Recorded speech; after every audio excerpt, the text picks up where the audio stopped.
اسدالدین اویسی صاحب، اسدالدین اویسی جی، بہت شکریہ سر.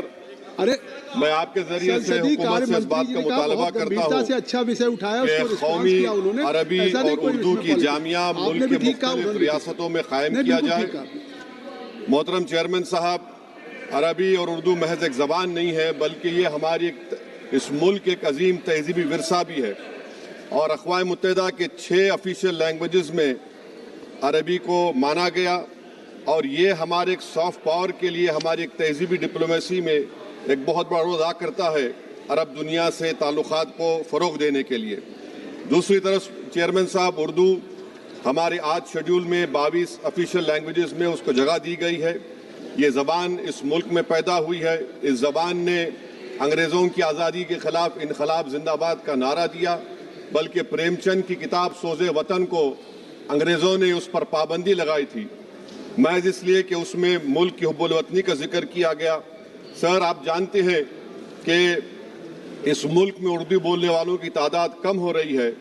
اسی لیے میں حکومت سے اس بات کا مطالبہ کرتا ہوں کہ عربی اور اردو تعلیم کے فروغ کے لیے ملک کے مختلف ریاستوں میں اچھے انفراسٹرکچر کے ساتھ ایک جامعہ کو قائم کیا جائے.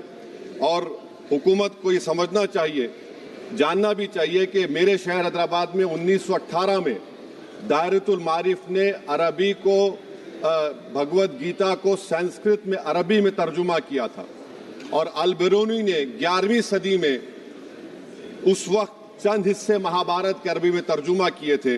تو یہ ایک بہت ضروری ہے تاکہ تعلیمی لسانی اس کو ہم فروغ دے سکیں.